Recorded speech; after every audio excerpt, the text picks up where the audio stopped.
Bismillahirrahmanirrahim. Assalamualaikum warahmatullahi wabarakatuh. Sebelum kita mulai pelajaran pada pagi hari ini, alangkah baiknya kita berdoa dulu menurut keyakinan kita masing-masing. Silahkan untuk ketua kelas memimpin doanya.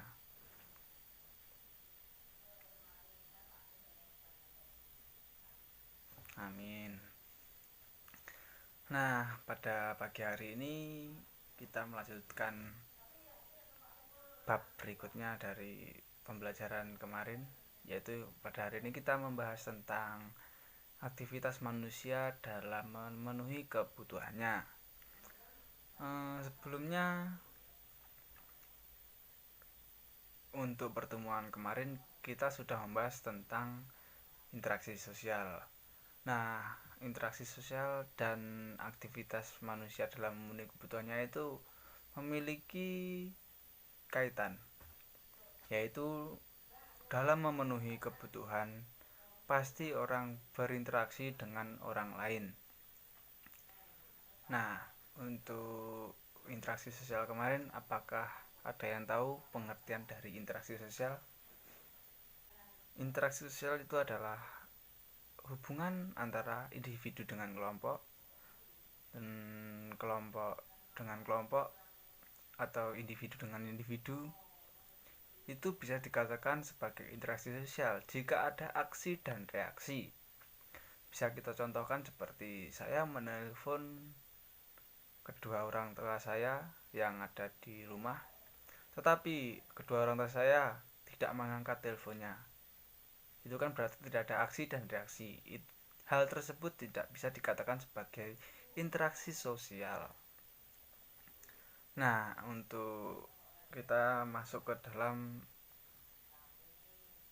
aktivitas manusia dalam memenuhi kebutuhan. Nah, berikan contoh yang kalian ketahui tentang apa sih kebutuhan sehari-hari itu. Untuk contoh kebutuhan sehari-hari itu bisa seperti kita memberi makan atau kita makan, itu bisa dikatakan sebagai kebutuhan sehari-hari.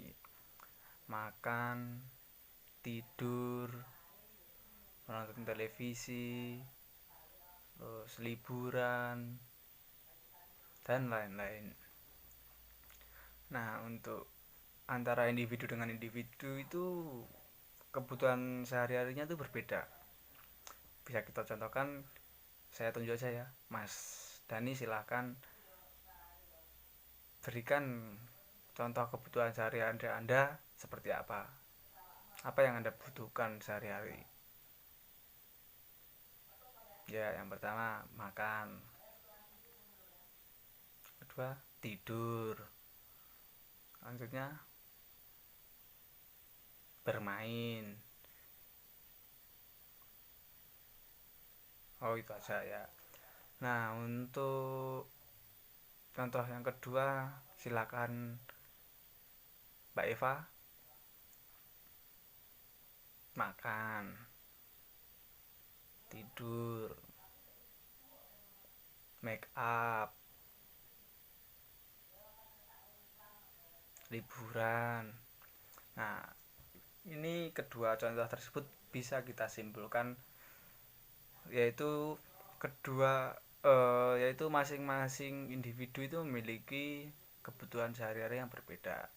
Seperti Mbak Eva memiliki kebutuhan yaitu berdandan dan liburan, tapi yang paling pokok itu adalah makan dan tidur.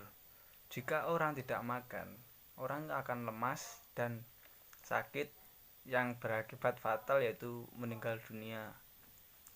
Jadi kebutuhan sehari-hari atau kebutuhan pokok itu manusia adalah makan. Nah, selanjutnya apakah ada yang tahu pengertian dari kebutuhan pokok? Silahkan, ada yang tahu? Nah, kebutuhan pokok itu adalah sesuatu yang harus ataupun wajib dilakukan. Jika sesuatu tidak dilakukan, itu akan mempengaruhi kehidupan sehari-hari. Di sini kebutuhan pokok itu dibagi menjadi 4 golongan atau 4 kelompok. Yang pertama yaitu menurut intensitasnya, dan yang kedua menurut sifatnya, yang ketiga menurut waktu, dan yang keempat menurut subjek. Nah, di sini untuk intensitas atau menurut kepentingannya itu dibagi menjadi 3, yaitu primer, sekunder, dan tersier. Apa sih kebutuhan primer itu? Dan contohnya itu adalah kebutuhan pokok atau kebutuhan yang harus dipenuhi seperti makan, memakai baju, terus rumah, itu tergolong sebagai kebutuhan primer. Nah, jika orang itu tidak memenuhi kebutuhan primer, itu akan mempengaruhi kehidupannya. Kita contohkan sebagai makan. Jika orang tidak makan, orang akan lemas, sakit, dan bisa meninggal dunia. Dan yang kedua, memakai baju. Nah, jika orang tidak memakai baju, gimana orang bisa melakukan interaksi sosial untuk memenuhi kebutuhannya? Jika tidak memakai baju, orang bisa menganggap seperti ODGJ atau bisa disebut orang gila. Dan yang ketiga itu adalah rumah. Nah, jika orang tidak memiliki rumah, dia akan kehujanan, kalau panas akan kepanasan, dan tidak ada tempat untuk berteduh. Nah, yang kedua itu adalah kebutuhan sekunder. Kebutuhan sekunder ini seperti televisi, handphone, laptop, sepeda motor, atau alat penunjang lainnya. Nah, yang ketiga adalah tersier. Kebutuhan tersier itu seperti kebutuhan mewah.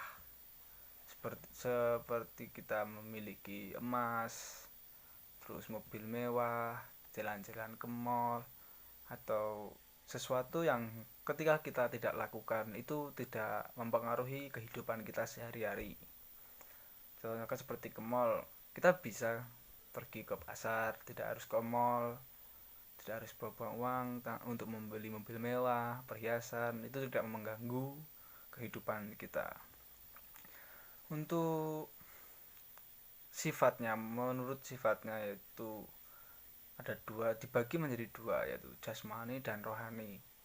Kebutuhan jasmani itu seperti olahraga dan yang kita lakukan untuk sehari-hari atau minimal seminggu sekali lah, yaitu olahraga. Jika kita tidak olahraga, tubuh kita tidak akan bugar dan kita akan gampang terserang penyakit. Nah, untuk rohani kita contohkan seperti berdoa, terus liburan, atau sifatnya itu rohani ya, seperti untuk memenuhi jiwa kita. Untuk jasmani itu kan seperti raga, untuk memenuhi raga kita atau tubuh kita lah. Kalau rohani ini seperti jiwa kita. Jika kita melakukan ibadah itu hati kita akan tenang. Dan untuk liburan itu mungkin kita habis ujian yang membuat kepala penat atau bekerja keras yang membuat hati kita risau atau penat, kita bisa mencoba untuk liburan untuk menenangkan pikiran kita. Dan untuk pengelompokan yang ketiga itu adalah menurut waktu. Dibagi menjadi 2, yaitu sekarang dan yang akan datang. Untuk sekarang kita contohkan seperti makan. Orang yang lapar itu harus segera makan, sekarang harus makan jika orang itu merasa lapar. Jika tidak, orang itu akan lemas, sakit, dan meninggal dunia. Terus kita contohkan lagi seperti minum obat. Orang yang sakit harus sekarang juga meminum obat. Tidak mungkin untuk sekarang sakit tapi minum obatnya seminggu kemudian. Orang itu akan terus-terusan merasakan sakit atau bisa sampai meninggal dunia jika tidak tertolong oleh obat tersebut. Untuk yang akan datang itu seperti kita menabung. Kita menabung sekarang dan mendapatkan untungnya itu di hari kemudian. mungkin untuk membeli sepatu baru, tas baru, atau untuk masuk sekolah SMA. Dan yang selanjutnya contohnya yaitu seperti pendidikan. Mungkin kita belajar sekarang itu untuk apa? Untuk bisa bekerja, mungkin untuk bekerja di kemudian hari jika kita sudah lulus, mungkin SMA atau mungkin kuliah, untuk mendapatkan pekerjaan yang layak untuk kita. Dan pengelompokan yang keempat itu menurut subjek, yaitu individu dan kelompok. Untuk individu itu kita contohkan sebagai sabun. Orang-orang itu, individu dengan individu belum tentu memiliki atau memilih sabun yang sama. Seperti mungkin ada yang memilih sabun Lifebuoy, sabun Nuvo, sabun Lux, dan lain-lain. Yang contoh kedua itu adalah kacamata. Tidak semua orang harus memakai kacamata.